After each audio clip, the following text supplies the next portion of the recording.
Hey guys, what is up? I'm going to be doing week 17 NFL predictions. It's the final week of the regular season, and as I said when I started at week 5, I will be doing this through the playoffs. So, with how some of the games ended, it's going to be fun to talk about and recap week 16. So, according to the paper I got right there that I'm staring at, I went 9-7. So I'm still above 500 and have a winning record every week I did this. Though I've found, and you can even go through my past videos, when I get the Thursday night game wrong, I do crappy. When I get the Thursday night game right, I do pretty well. I get at least 10 right. And most of the time I get 11 or 12 right when I do week 16, or when I do Thursday night correctly. And this week I happen to be wrong on week 16. I picked the Giants and the Eagles ended up winning. So, okay. So then I ended up 9-7. I don't know if it's just, you start off 1-0, you have a better chance of, having a winning season. But if you start 0-1, you have to now catch up and pass. I don't know. Because if I had gotten week 16 right, I would have went 10-6, which is alright. It's meh. For how I've done, it's meh. So we're going to start with, and as you guys know, I recap as I do the games. No Thursday night. So who knows? Maybe it's just the first game of the week I have to get right. I don't know. This will be the test. So no more Thursday nights. That's it. We're done. The first game is the Ravens and Bengals, and I believe these are Sunday games. I don't think we're having Saturday. Nope, there's Sunday. There are no Thursday games, no Saturday games. We now have Sunday. It's gonna suck not having football for that long. The Ravens and the Bengals.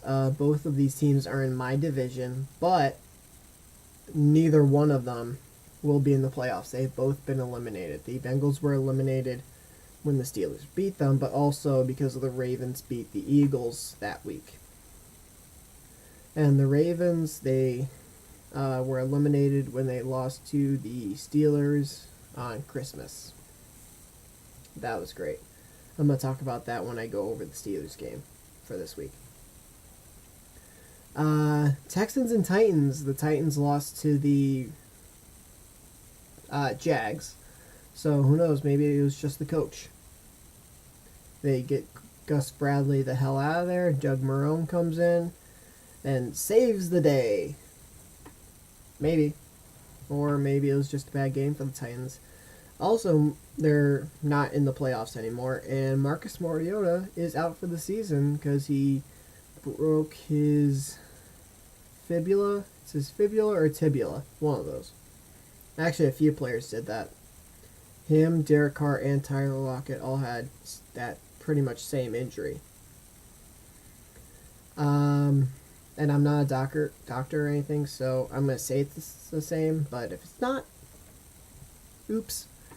The Texans will be the number 4 seed. Because of that, they cannot move up at all. So their next game is meaningless. I would say rest your starters. Let Savage play, get him the extra reps, but maybe like halfway or 3/4 of the way. Bench him, bring Osweiler in, and then, you have a good chance of, because playing 3/4 is better than playing 4. You don't get hit as much. You give your body a little bit of a rest. Oh, crap. I've been recapping and I haven't done my predictions. The Ravens are going to beat the Bengals. The The Texans are going to beat the Titans because the Titans are without Marcus Mariota. Panthers and Bucks. This is a little difficult because the Panthers, I mean, they knew their season was over a few weeks ago, but they're still fighting, and that you have to, give them a little bit of respect. They haven't really, they've given up on their season, but they just said, you know what, we're going to play the season out as if every game mattered. And then the Bucks, they've been hot and cold this season, but I'm going to say, because they're in Tampa Bay, the Bucks win. Okay, now you have the Browns and the Steelers. Congratulations, Cleveland. I was wrong. Cleveland finally won a game this year. They are now 1-14. So, that's great and all. And if you saw the video of them while they were in the locker room, they were acting like they won the Super Bowl. That's how much one win meant to them. Now, they're still going to get the first overall pick because, every other team already has a win. But they're going to face Pittsburgh in Pittsburgh. The Steelers are the number 3 seed. They cannot move up. They cannot move down. They are locked right there, just like the Texans are. Now, had the Raiders lost, they could move up to number 2. But they won. So, the Steelers are locked right where they are. Can't move up, can't move down, no matter what happens. So they're going to play the starters, I think, for the first quarter, maybe the first half, but that's really it. They're not going to risk Ben Roethlisberger, Antonio Brown, or Le'Veon Bell. On the defense, I'm not really sure who they're going to rest. Stephon Tuitt, I know, is injured, so he'll probably get some rest. And it's just going to be backups, pretty much. And I think even with Pittsburgh playing mainly backups, I still say they're going to win. But a quick recap of the game on Christmas Day. I was watching from my home. I am in my home. I was watching the game. And to see the Ravens score with just over a minute left, it kind of broke my heart. I'm like, oh no. Like, now we have 2 timeouts, a little over a minute to go down the field and score. And, Ben Roethlisberger comes out, and I know he'd been struggling throughout the game. He threw 2 interceptions that gave the Ravens excellent starting position. Both led to them starting within the Steelers' 30, I believe. One actually started at the 20, right in the red zone. But to see the Steelers go down the field, and then they're at the 4-yard line, I think, with 14 seconds left. And Ben throws that pass to Antonio. He's at the 1. And it's, do or die. If you don't get across that goal line, you may not have enough time to spike the ball in order to send Chris Boswell out to kick the game-tying field goal to go into overtime. And to have Antonio with that fight and that will to, even while his face mask was being grabbed, take the football and reach it over the goal line for the touchdown with 9 seconds left. I just couldn't believe it. And it was possibly the best feeling I ever had. I think the only better feeling were if that had been the Super Bowl. And, it was Pittsburgh against, say, Dallas. because Dallas scored on Pittsburgh with 9 seconds left earlier in the regular season.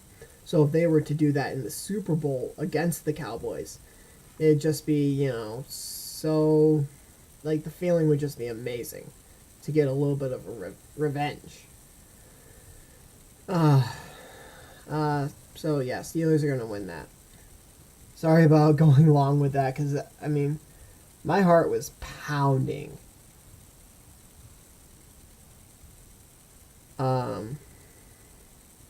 Alright, the Bills and the Jets, and today, got a notification on my phone. Rex Ryan and his brother Rob Ryan have been fired. They out. They're gone. Congratulations, Bills fans. Merry Christmas. Sorry for the late present. They're going to be facing the Jets. The Bills' offensive coordinator has stepped in as interim head coach. Now, they are, according to the notification I got, they're going to be starting E.J. Manuel. Because they don't want Tyrod Taylor getting injured. Because if he gets injured, then they're on the hook for $30 million. So they're going to bench him just to make sure he does not get injured. The smart thing to do would be have him inactive, have EJ the starter, Cardale the backup, and then that way there's no chance of him getting injured. Because, let's say EJ were to go out, Tyrod being the backup, EJ gets hurt, then you have to put Tyrod in, and you never know, he could go out there and the next play he could get injured. So the smart thing to do, in my opinion, were, just have him inactive. And I guess the Bills could also have Eli be the second string, or the backup, and have Cardale Jones start. See what he can do. He is a rookie. He's going to be there for the next 3 seasons. See what he can do. No harm, no foul. You're out of the playoffs. I don't know about that game. The Miami kicker kicked his career-long field goal, 55. His career was 51, so he ended up kicking a 55-yarder. It would have been close at 56 or 57, but it's possible he could have made it. Probably 56, maybe 57, but 57's a stretch. And then to kick the field goal with almost no time left in overtime. That had to be crushing. And everything else that the Bills needed to happen, happened. They needed Denver to lose. Boom. They needed Baltimore to lose. Happened. They needed Houston or Tennessee to lose. Tennessee lost. So everything was right there for them, but they couldn't finish. They couldn't win. Okay. The Bills are going to win, though, because the Jets are the Jets. Bears at Vikings. I've lost faith in the Vikings this year, but I still think they're going to beat the Bears. Barkley, oh god, I think he threw like 5 interceptions last week. And I was watching some highlights, and I'm like, oh my god, poor guy. I don't know what I was watching. It was like a top 5 or top 10 worst plays, something like that. Or worst plays of week 16 or something like that. And they showed his 5 interceptions. And I felt sorry for Barkley. I'm like, oh my god, poor guy. Let's see. Jags and Colts. The Jags did beat the Titans. And you do have the Colts. By the way, Blake Bortles caught a touchdown. He didn't throw a touchdown. He caught a touchdown. Nice trick play. Way to copy Seattle. JK, probably every single team has that in their playbook. Even the Cowboys had something similar. They pitched it to Dez, and he happens to be left-handed, and him running to the left, he was just able to right to Jason Witten for a touchdown. I'm going to pick the Jags. I think Doug Marrone is a good head coach, or at least good interim head coach, and he can lead them to beat the Colts, because the Colts aren't that great this year. Patriots at Dolphins. Patriots. Chiefs. Oh, by the way, what the Patriots did to the Jets was awful. 41-3. And I made the joke, that's so embarrassing. You would think it's embarrassing for New York because of how bad they got beat. But no, the joke is, that's embarrassing. How could New England possibly let the Jets score 3 points?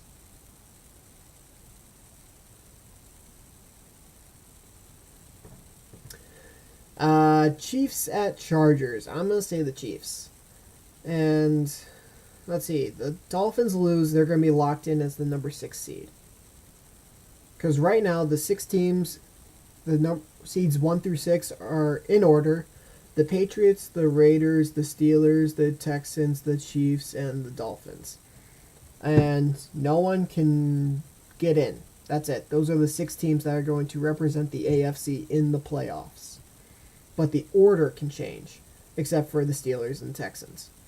The Dolphins can move up, and the Chiefs can move down, the Raiders can move down, the Chiefs can move. Dolphins can move up to number 5, but that's it. Alright, so you have Chiefs at Chargers. I'm going to say Chiefs, if I didn't say that already. Cardinals at Rams. Cardinals. The Rams just suck. Raiders at Broncos. Okay, the Raiders are without Derek Carr.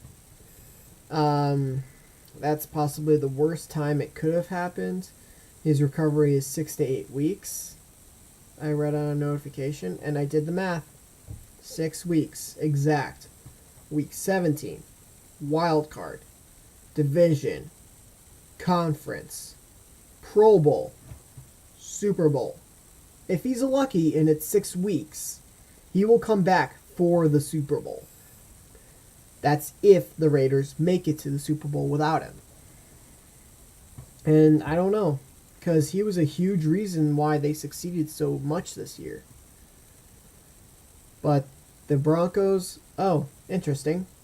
The Broncos and the Panthers, who everyone knows that was Super Bowl 50.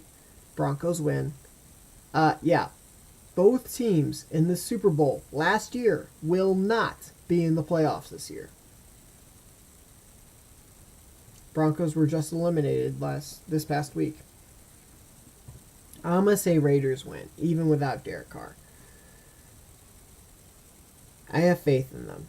And if Raiders win, they get the number 2 seed. Which would be really helpful to that backup quarterback. I can't remember his name. It's like McGoin or McRoyne or I don't know.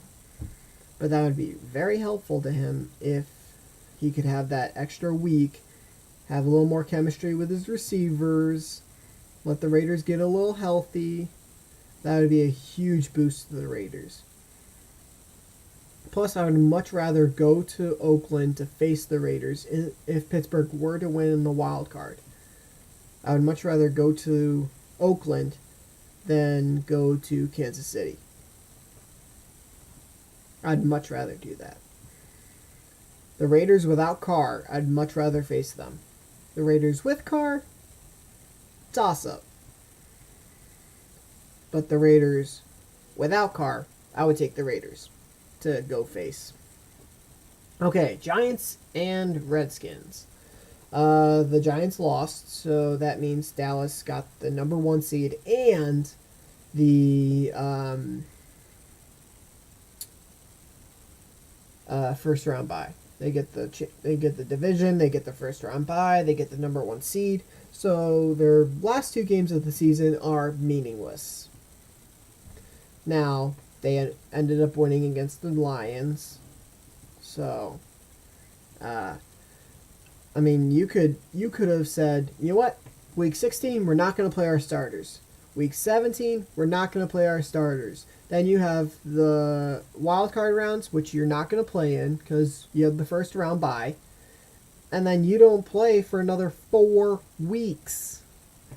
I mean, if that doesn't get your players healthy, I don't know what will. Oh, Tyron Smith is ruled out for Sunday with a minor knee injury. Now, with it being minor and this game meaningless, they said, why play him? It's a meaningless game. Let him rest up for the next 2 weeks. And then, there you go. Let him rest up for 2 weeks, play in 3, and you're all fine and dandy. I'm going to say the Giants win. I'm going to say Giants. Seahawks and 49ers. Seahawks. They've been up and down, and Tyler Lockett is the third player who, broke his tibia, fibia, whatever. And I'm thinking I'm saying one of those names wrong, but again, I am not a doctor. I am not a medical student. It's just what I remember. Or what I sort of remember it being called. Though, I mean, it could be a lot worse. It could be Russell Wilson. It could be Richard Sherman. It could be Cam Chancellor. It could be one of their big players. But it's just one wide receiver who, yes, he is a good wide receiver and he's a good special teams returner. But it could have been a lot worse for Seattle. I'm going to say Seahawks win against the 49ers. Saints and Falcons. I'm going to say the Falcons. Packers and Lions. Okay, this game is for the division. Now, at the end of the first half, the Cowboys and Lions were tied 21 apiece. The game ended 42-21, Dallas. Dallas did not let Detroit score a single point in the second half, which is very impressive. And this is for the division. I'm going to take the Packers. I think the Packers can do it. Beat the Lions in Detroit, take the division. I'm not sure if the Lions would still be in the playoffs at that point. There is a website you can go to. It's ESPN.com. I know that. I'm not sure on the exact website. I'll put a link in the description.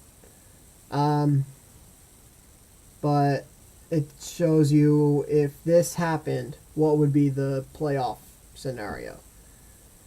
And I was messing around with it, doing a whole bunch of stuff. So,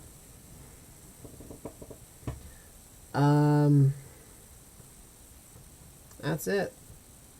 That's all I got. And it appears that there's no Monday night either. All 16 games are on Sunday. I'm going to count 1, 2, 3, 4, 5, 6, 7, 8, 9, 10, 11, 12, 13, 14, 15, 16. Yep. All 16 games are on Sunday. There is no Thursday night. There is no Saturday game. There is no Monday night. It is just Sunday. That's really all I got. So I will leave a link in the description to the website on ESPN where you can go and mess around with all the different things. Leave a like, comment. I haven't gotten a comment in the past 2, I think, on whether you guys agree or disagree. Please do that. Subscribe to the channel if you're new. Talk to you guys soon. Later.